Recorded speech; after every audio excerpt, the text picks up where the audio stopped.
Welcome back, Gogunners family. Every word Mikel Arteta said on Arsenal vs Crystal Palace, striker dilemma, and fixture chaos. Here is every word from Mikel Arteta's pre-match press conference before Arsenal take on Crystal Palace in the Carabao Cup quarter-final. Mikel Arteta faced the media ahead of Arsenal's match against Crystal Palace in the Carabao Cup quarter-final. With a hectic schedule over Christmas limiting time, the Gunners' boss spoke to reporters immediately after his post-match Everton press conference. The match against the Eagles, the schedule, the cup priority, and Gabriel Jesus were the main focus of the discussions. The Brazilian has a great chance of starting his first game for the Gunners since his return from injury. This will be Palace's third game in 7 days after their draw on Thursday in the Europa League and then defeat away to Leeds United on Saturday evening. The winner of the match will face Chelsea in a two-legged semi-final across January and February. Arsenal lineups versus Crystal Palace decided as Mikel Arteta makes 8 bold changes. Arsenal handed new referee verdicts on 2 penalties versus Everton as red card claim made. Gabriel Jesus has made 3 appearances off the bench. Do you think he's ready to start? Yes, he is. You can see now, not only in games, every day in training, how much he wants it. He's going to deserve a chance soon. Have you been surprised at how sharp he's looked, considering how long he's been out? No, because I was watching when he was 7 months already on the pitch, and the way he was moving and how much he wanted it.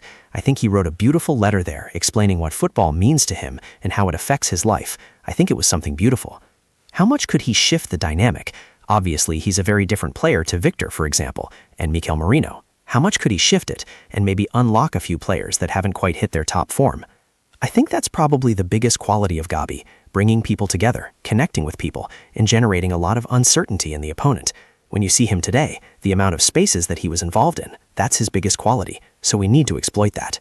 It's a quick turnaround for what is a really important game against Crystal Palace on Tuesday. They've played a lot of games. They've played Thursday. They've played today. How do you think that's going to affect how both teams go into that game on Tuesday? We are used to it. I think it's the only week that we had a week to prepare. It was this week. The rest until February at least is going to be like this. We are used to it, to face it. We have a beautiful opportunity to go into the semi-final of a competition, so we'll be ready. Sorry for another one on Gabriel Jesus really quickly, but if he does play against Crystal Palace, it will be his 100th Arsenal appearance. So I was just wondering if you could talk about the Gabi that came to Arsenal back in 2022 and the one that you see now. Well, it's been a really intense journey, I would say. I think when he joined us, I think he lifted the belief, the spirit, and the energy of the club and the team. I think he gave something very different to what we already had, and it was really impressive. And then he had some very bad injuries that hasn't allowed him to have the consistency that we need from a very important player. But he's back. I think his fighting, his spirit, he's decided to always prepare the best way. He's unbelievable, and the team has got it now, and we need to use it. With so many fixtures you have this season, how important is the Carabao Cup competition to you? Because when you look at the fixtures ahead, when will you guys get a break? Now the most important one is the Carabao Cup against Palace, because it's the next game that we have. Take it game by game. Winning and performing every game helps you for the next one. So now, full focus on that. Arsenal and Man City title race decided, as Supercomputer makes clear 4-point verdict. Arsenal moved 2 points clear at the top of the Premier League after a 2-1 win over Wolves, with a supercomputer predicting how the table will look come season's end. Arsenal will clinch the Premier League title 4 points ahead of Manchester City by the end of the season, if the latest supercomputer prediction is accurate. Mikel Arteta's Gunners secured a hard-fought 2-1 victory over Wolves at the weekend, a match that was rife with late drama. Sam Johnston inadvertently gave Arsenal the lead by scoring an own goal after 70 minutes, only for Tolu Arakodera to level the score for the visitors in the 90th minute. Reb Edwards seemed poised to earn a point from his team's efforts at the Emirates Stadium, but the game had a different outcome in store. In the final moments of the match, Jensen Mascara also netted an own goal, leaving Wolves to make the long journey back to the Midlands without any points.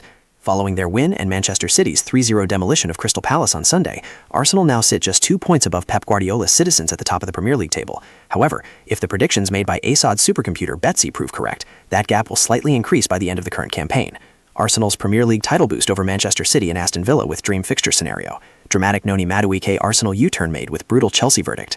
According to the data-driven software, Arsenal will conclude their season with 81 points and have been given a 67.7% chance of winning the league. If the prediction holds true, it would mean Arsenal clinching their first league title in over 2 decades, their last being Arsene Wenger's remarkable 2003-04 Invincibles campaign. Betsy also forecasts that City will accumulate 77 points this season, with their chances of winning the league standing at a mere 28.5%. This could be a bitter pill for Guardiola to swallow if accurate, given his high standards and impressive record of 6 top-flight titles, 9 domestic cups, and a Champions League during his 9-year tenure so far, reports The Mirror. Despite a mixed bag of results this term following a summer of spending, reigning champions Liverpool are predicted by Betsy to finish third in the league by the end of the season, with a total of 67 points, 67.3 rounded down. It's a stark contrast to Arne Slot's current position, with his team 7th in the table due to 8 wins, 2 draws, and 6 losses. Ruben Amorum's Manchester United, on the other hand, are projected to miss out on automatic Champions League qualification for the 2026-27 season if the software's predictions are accurate. Currently places the Red Devils 5th in the Premier League, a point ahead of a soaring Aston Villa, a complete turnaround from last season's disappointing 15th place finish. Here's how the supercomputer Betsy predicts the Premier League table will look at the end of the season, based on the most recent round of results. Arsenal, 81 points. Manchester City, 77 points. Liverpool, 67 points. Chelsea, 66 points. Manchester United, 62 points. Aston Villa, Manchester United, 62 points. Aston Villa, Crystal Palace, Brighton and Hove Albion, Newcastle United, Tottenham Hotspur, AFC Bournemouth, Everton, Brentford, Sunderland FC, Nottingham Forest, Fulham, Leeds United, West Ham United, Burnley, Wolverhampton Wanderers. Thanks for watching. Please share, like, subscribe, and comment.